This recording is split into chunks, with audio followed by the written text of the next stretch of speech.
It's a little bit improvised so far, isn't it? Yeah. But quite honestly, you're lucky that we're here at all, because we could have killed each other. But we're a bit more civilized than that. So what could have happened tonight is that we would have gone to bed in a bit of a harumph. Well, that's me anyway. Yeah, And you'd have carried on it was a bit working late eggy, into the wasn't night. it? You would have carried on I working would late have into the carried night. on working late into the And night. just showed me by working really hard. I'd have Taught me a you lesson by working really hard into the night. Yes, absolutely. However, this is the Trigger Alert special. We just did something really quite special, I think, if I may say so. And it all revolves around my hastily made graphic. I'm going to talk. Should we talk about it straight away, or do you want to set the scene a bit more? Well, should we introduce ourselves and say what this show is? Beg your pardon, yeah. Yes. So this is the Barefoot broadcast. It is reconstituted. First, I haven't got a cough button this side. No, the Barefoot broadcast started in September 2010. Is that right, Carl? I think so. Yeah, and it was on Blog Talk Radio, and it was Carl's show. He had his own channel and had interviews and lots of cool chats, really. It was, I think, a little bit ahead of its time. It was about creating a safe space for people to hang out and have fun. Before safe space was a thing. Yeah, before needing a safe space was ever a thing. Yeah. But it was cool. We had a really lovely community. And funny thing is, over the last 7 years or so, but mainly in the last couple, I've been doing lots of interviews with healers and coaches and stuff like that. And, you know, between the two of us, we've created lots of content that might help people.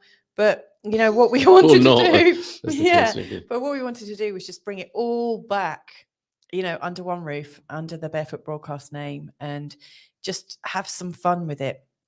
So we're here to, I don't know, poke a little bit of fun at the new age, whilst also new age but old school. Yeah. New age but old school. Yeah, we just want to, I don't know, have fun in a kind of safe space, and and also work on like how to stay buoyant and upbeat. You know, like, yes.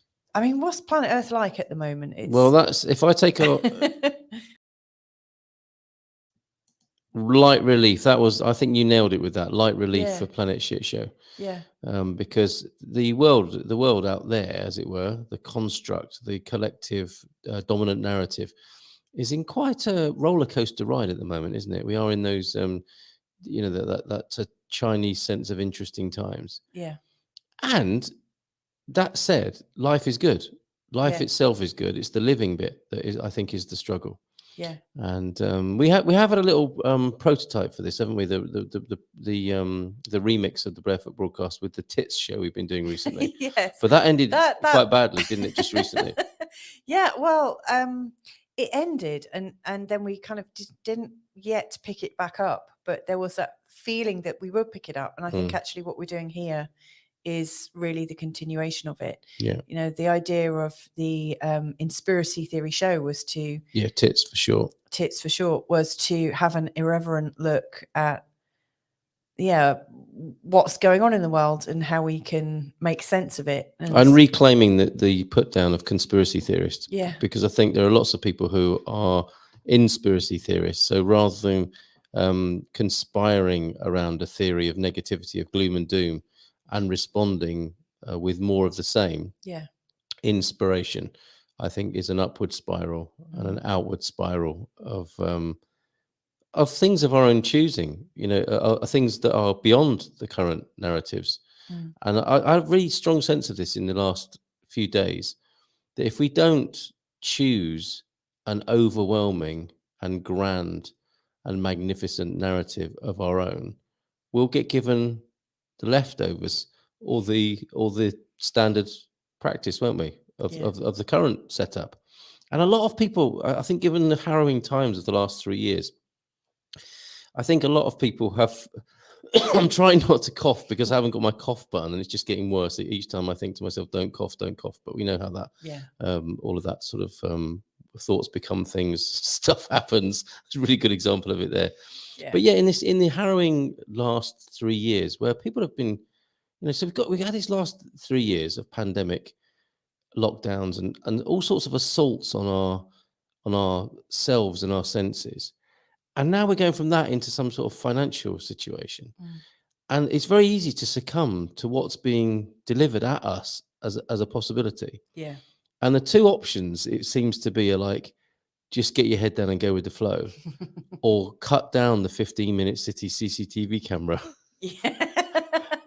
metaphorically Yes, speaking, and but not have another different, bigger vision. Mm. And that's what I really want to encourage. I want to speak to people who've got different, bigger, and other visions, rather than just fighting against. That's where we've got to. I think is the option is to fight or not fight. Yeah. The dominant narrative, and other narratives are available. Mm. And that's a little bit harder in some ways, because we have to take responsibility for them and then project them into the world and talk about them and keep them alive in the way that Charles Eisenstein does, that Rob Hopkins at the transition movement did. I was very moved when I met him 15 years ago, in how he articulated that. And he said, if facing these things will be the making of us. Yeah. And I think that's the mark of these great visions, 7th-generation thinking, is that the biggest visions will have us step up and into them, rather than just eating beans in the apocalypse. And it's interesting that you were speaking about great minds and stuff, because you've got Stephen Jenkinson coming on with you and Mama Bear soon. Yeah. And we're hoping to get Dane here on, Dr. Dane here. Yeah. We're in communication with his agent at the moment, and it's amazing because we absolutely love the guy. We think he's amazing, for sure. So we got some people joining us. We have the wonderful Charles Mitchell. Charles, yes. Did you see Garvo's pandemic ivermectin thing? I think we can say that now safely, can't we, without getting completely cancelled. But check out Garvo's thing. I need to cough again, excuse me. I'll keep that down to a minimum, but I've got nothing to spare you from that on this side of the desk. I'm not used to being on this side of the desk. And that is partly why this particular episode is called Trigger Alert. Yeah. Should we talk about it? We are very proud of ourselves, for what it's worth, that we managed to wrestle ourselves back from quite a hideous little row that broke out. Do you want to say what happened? Wow. Go on, you can spill the beans, not the apocalypse beans. So, do you ever have this in your own relationships? Hands up, or nod if you do, because we went to record, and all of a sudden Carl said, "Look, I've got all these things to add into the show," and I looked at them and I thought, "Hang on a sec, what you're doing a different show to me? What's going on?" And I should have seen the look on her face. The first thing that happened to me was this severe level of triggering, because all of a sudden I was like, oh, it's this again, is it? And this old pattern just reared its head straight away. And it was the "this always happens" pattern. And I hadn't really identified it as such, but my body had. So my body felt it straight away. And so I was saying, hang on a sec, we agreed that we were going to do a show about this, and talk about this, and introduce the idea of what we're doing, and just have a nice light-hearted intro. And Cole just couldn't remember it. And You thought it was a purposeful conspiracy against you? I don't think it was personal conspiracy, but the fact that it happens so much, or so frequently, the last thing we agreed was less than 12 hours ago. Yes. And I'd already changed it, hadn't I? Yeah. And it's hard for me to believe that he can change it and absolutely not remember what was spoken about 12 hours ago. And so that was where I was really struggling. I was thinking, crikey, what's going on here? And then I went into your... I went into mine then. Yeah, and what's your drama called? Mine is this. People's expectations of me. People letting people down with their expectations of me. Why do people have to have expectations of me? Yeah. Why can't they just let me be free and easygoing? And I very hastily put this together on my camera. Yeah. And this is where I'm afraid we haven't got the laser pointer, which is quite a nice bit of kit on the. But there is a laser pointer on Zoom. Yeah. They haven't got that on StreamYard, but. If I can take you through this, and I know you've got a bit of a beef, Mrs. M, about me having visuals that aren't going to work very well. Yeah, that was one of the things that we'd agreed to. I've immediately upset that, haven't I? Yeah, one of the things we do.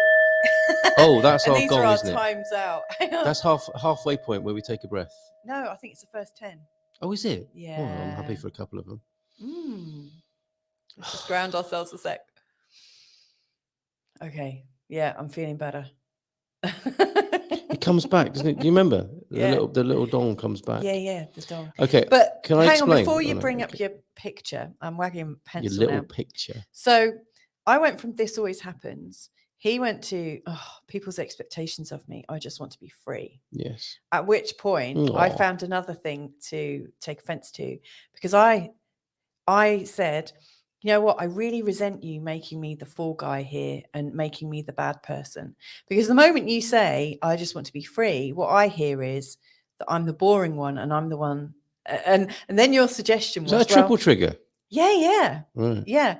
And then your solution is I just take control for everything. Yes. Well, if you want it done a certain way, then you have to take responsibility for it. Yes. Which puts me into a style that I'm really not comfortable with. Telling other people what to do. Yeah, because I'm actually really quite relaxed. But Yes. you're so... I bring out the beast in you, though, don't I? You really Despite do. being relaxed. Yeah. I'm super. I'm quite relaxed and easygoing. I'm quite happy for some spontaneity. Mm. But when you just change things just like that, I'm just confounded by it. Yeah. So we reached a stale point really quickly. Didn't we? Well, the life and oxygen went out the room, didn't it? Yeah, I was going to go to bed and thought, screw it, I'm just you can go screw yourself, because I'm, you've ruined the show that I was going to do now, and what could have been good we can't do. And you were trying to get some ideas from me and say, well, look, before you're going to go to bed, you were like, well, look, come on, let's just start again. And there was this resistance in me. Too late. Too late. Yeah, but do you know what? I wasn't saying too late, by the way. You just put that in for a bit of extra comic effect. Sorry. But actually, I was just sat there really quiet because I didn't know what to say, how to say it. I felt like I just felt like I had no feelings. It was like I was dead. It was dead. I went to the dead zone. Yeah, we took each other. Went to the dead zone. We took each other to the place of. In less than 10 minutes. It was a lack of life. It was certainly a vitality, wasn't it? And all of the chi of and goodness and juice of life went because we got into ourselves. Totally, didn't we? Got into ourselves. And I have created this Johari window. which took him less than 2 minutes. You might understand why. How quickly I move. And this is why I forget things. I have moved on. And this old meme I created 10 minutes ago. In the top right-hand corner are two smiley faces. Yeah. In the bottom right-hand corner is a grumpy face and a smiley face. Yep. In the top left-hand corner is a grumpy face and a smiley face. Yep. And what we're talking about is how we took each other to grumpy in the bottom left-hand corner, where we were both grumpy. We triggered each other. Mm-hmm. And that is a terrible situation to be in, because if one of you's triggered, then you can pull the other person, or you can hold the space. You can't pull them. You can hold the space, can't you, for them to come back into vitality. Yeah. And say, look, come over here. The life is lovely. You can come back from your trigger. And that could be either of us in these diagonal quadrants. Yeah. And where we ideally like to live is where we're both happy and vital in the top right-hand corner. But life is so hideous. And all couples, I think, well, any kind of relationship where both people get triggered and they're in their bottom left-hand corner of double trigger, who is there to help the other come back into the place of vitality? Oh, sorry, I've got to get rid of that off the screen. You hate it so much. I do. Right, but okay. I mean, it's a good illustration. The Johari window can't be ignored. I mean, it's a good tool. The Boston Matrix, I think it's also called. Oh, really? Yeah. It's one of my favorite tools. I'll just show it quickly again. So, what was it that happened that got us out of it? What was it? An act of will. You know what? This takes me back to the recording I made with Gary Austin, talking about the pandemic. Yeah. And how people were triggered massively with their various opinions about what has gone on, what is still going on, arguably, with the pandemic. And in my closing thoughts, he said, so what can we do to stop ourselves having these emotional reactions? And I said, well, it depends what your life is about. And this relates to what we're trying to do with the Barefoot broadcast. For me, my life is about enjoying myself. Yeah. And that means that I need to address anything where that's not happening. So if something comes up, like I'm triggered about something from some event in the past, excuse me, which is coming up now psychosomatically, right? Yeah. So I believe human life is about being, and our natural state is joy and freedom and those things that are like our birthright, how we're born. And then things happen, other things come up, and typically they will be interruptions of joy. And then if I've said my responsibility or my approach to life is to be happy and to enjoy being here, I have a responsibility to address which stops that happening. And that's what happened. I hoisted myself on my own petard. There I was half an hour later, where I wasn't in a happy, resourceful state. You'd got triggered, I'd got triggered in response. And I thought to myself, I could just kind of not storm off, because I prefer a much more passive aggressive thing than storming off. But I could have disappeared from the scene with a kind of up yours. I'm just retreating and going cold and quiet.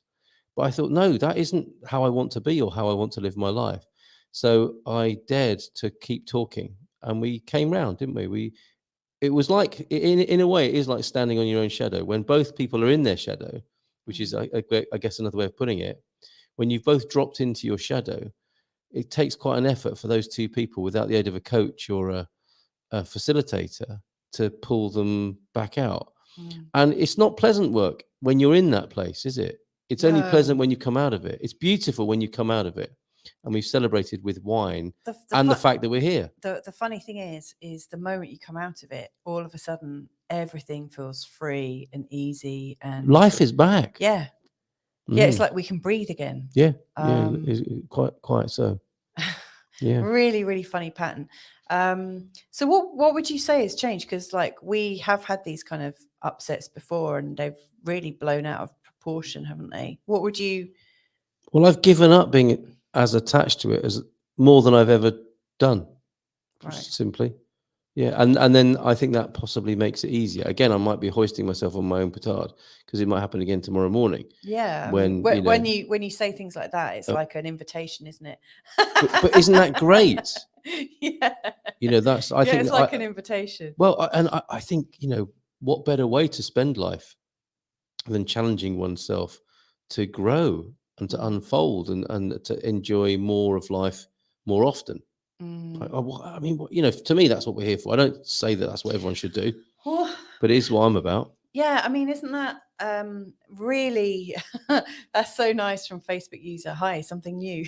Yeah. FU too, Facebook user. Sorry, that's how I refer to all Facebook users. FU for short. Who are you? You don't have to say, but it'd be lovely to be able to answer your question, it would be. knowing who that is. And this is something new. Yeah, if you rewind. You'll get a bit of the backstory from. It's something Louisa. New, and also something quite old. Hey, hey, Suze. It's an old thing. What time is it for you in Canada right now? Much more sensible hour. It's 1 a.m. here in Portugal. Ridiculous, but that's what happens when you get life. Yeah, isn't it? When you get a new, like a lease of life, wind in your sails, chi, uplift from that moment of realization. It's the opposite of. Yeah. I mean, often tiredness is a kind of depression, isn't it? It is giving in and resistance. Resistance is tiring.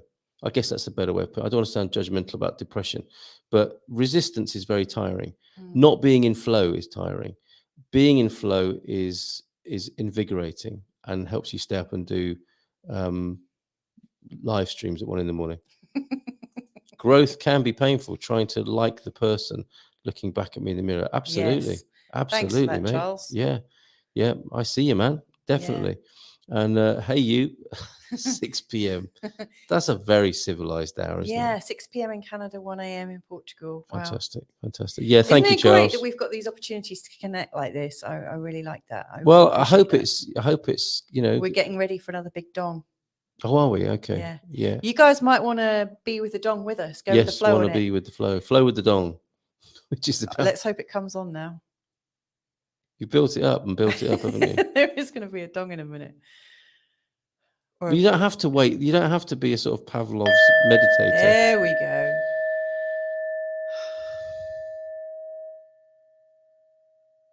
Oh, yeah.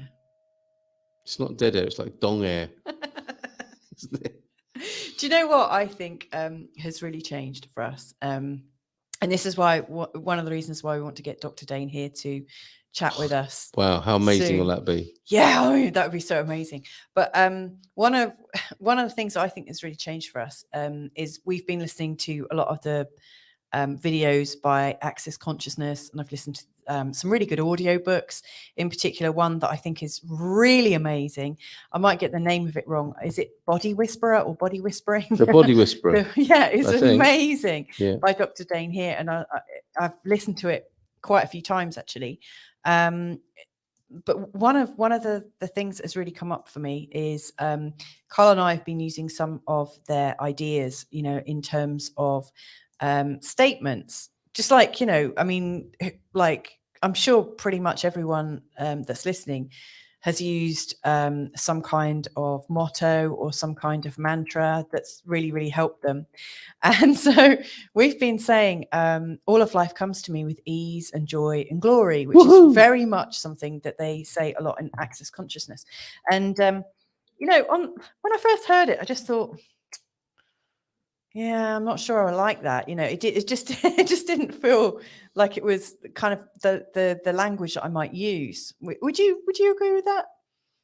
You're probably more confident with. I love the things word joy. Yeah, I love joy. Glory, as well. I like. Oh yeah, I like them all, but Yeah. I do understand. I mean, for me, it's like I'm done. I've done affirmations and they don't work. But this one really does, right? It has been amazing. But the thing that we're. But it's got context, isn't it? Yeah, because like one of my understandings of it is, all of life comes to me with ease and joy and glory. At some level, it feels like you're inviting in ease, joy, and glory, and it's going to be joyful and glorious and really, really easy. But actually, you're inviting all of life comes to you. Yeah. And that means lots of crap can come your way with ease, joy, and glory, as well as lots of great stuff. Well, and yeah. so, like one of the things I realized is that you have to let your boundaries down, because if you're not letting your boundaries down to receive ease and joy and glory, if you've got your boundaries up because you're trying to protect yourself, I don't want this, I don't want that, because that might hurt me, or I don't want to sort of put my head, like Carl and I kind of famously live like in between realities a little bit. Like not in between like different dimensions or anything, but like we sit on the edge of most narratives. Like we've never been. Well, that's why we like Dane so much, Yeah, isn't it? yeah, Because absolutely. he's talking about owning being you, and very much about being the weirdos of the world. What if what does he say? What if the wrongness of you is actually the rightness? Yeah. What if the wrongness of you is actually the rightness of you? Yeah. And that you're here to be you, rather than, as Charles is suggesting here, arguing with reality. Yeah, exactly. You so-called. always lose, don't you? Yeah. But that's an interesting thing, isn't it? Learning to, I mean, what I would make of that, I've learned to stop arguing with reality is you're not enjoying what you're experiencing and having a beef with it, having an argument with what is. I think it's helpful, like you're saying there, Charles, to stop arguing with it for sure, which is what the whole sort of conspiracy theory versus conspiracy theories thing is about. The conspiracy theorists are in a constant argument with reality, aren't they? And in many ways, they've even made up what they think is reality. And if you could choose to make, I mean, this is the funny thing about conspiracy theories in a way, or the idea of conspiracy theorists, is if you could choose to create an idea of what reality is about, why would you choose one that made you scared and angry? And I think what Dane's talking about is in considering all of life comes to me with ease, joy, and glory, is that life can come with ease and joy and glory, and you can start to feel that. And if you can start to feel it, you can start to experience it. And I can honestly say that is my experience recently. It has been, I've got to say, generally in my life, it's been like that. It's not been without its challenges, and I've certainly not been an arsehole for quite regularly throughout it. But generally speaking, I feel quite blessed. And thinking about how great has it been from 1 to 10, it's like it's up there near 10, notwithstanding challenges. And it has got better. This whole thing of all of life comes to me with ease, joy, and glory seems to have made our perception of reality, because that's all it is, better for us recently. Would you say? It has for me. I can't speak for you. But do you know what? Like, as we're standing for as we're standing to receive more of what we really want, we've also, I think, been learning to not judge everything in such a way as like, I really don't want that. Like the moment you start to put up sort of boundaries as to what you do and don't want, you're stopping the flow at some level. So, and I think that's the key in Dane's motto or mantra, like all of life comes to me. It's like all of life comes to you. Well, that came as quite a realization to us both. Because we've had quite we only wanted the good bits at first, didn't we? Yeah. But a lot of life has been coming at us, but it has been coming with His joy and glory. Yeah. It's all been coming in really, really easily, thick and fast. Yeah, and it's been an invitation for us to really pull our socks up. Yeah. Well, and something else I really like about what I've heard since I've been looking into, or we've been listening to Access Consciousness, I think is where they say it's about what's that phrase? There's a really good phrase about consciousness. It judges. What is it? We'll have to get him on the show. It includes everything. It includes everything and judges nothing. Yeah. Well, this is what we will ask Dane about all of these things. That's fantastic as a definition of consciousness. Includes everything and judges nothing. Yeah. And everything is a point of view. Everything is a point of view. Everything is a point of view. I mean, going back to what you were saying about conspiracy theorists. Now, I hold my hand up and say, I've put myself in that category many a time, quite unashamedly as well. And it's been, I've been fascinated at the idea that things haven't been quite right, in this place that we all seem to cohabit for well over a decade. And it's funny, like if I was going to create my world, why have I put in all these strange things that are going on? Like if we really are co-creators, it is funny, isn't it? How some people like naturally go towards the dark and difficult things. Well, yeah, and I understand it, and I think that's when as is what I was saying to Gary before, our experience of out there is a proxy for what's going on inside, and gives us the information we need to heal and transform internally. So what triggers us outside gives us the material for the work on the inside. Yeah. And I think that's so. However we respond to the world, and Gary had divided the world really into the conspiracy theorists and the dominant narrative of the COVID thing. This is a great comment. So Suze has said, are you using a meditation app? If so, which one? I find that meditating speeds up progress with my goals. Cool. Great to hear that. Well, I don't either. No. And I should meditate probably a little bit more than I do, but I do find moments to be. How would you be without that thought? Yeah, you'd be one less guilt trip, wouldn't you? Yeah. But I mean, I do get real pleasure from certain things. I found ways to zone out and to tune into. I mean, Suze, when you're doing your meditation, are you talking to yourself or are you? It's got to be a cliffhanger. Yeah, it's going to be a cliffhanger. We'll come back to this. That'll give us something to talk about. Can you remind me what it is, though? Otherwise, we'll be back to. Join us another time to talk about this in greater depth.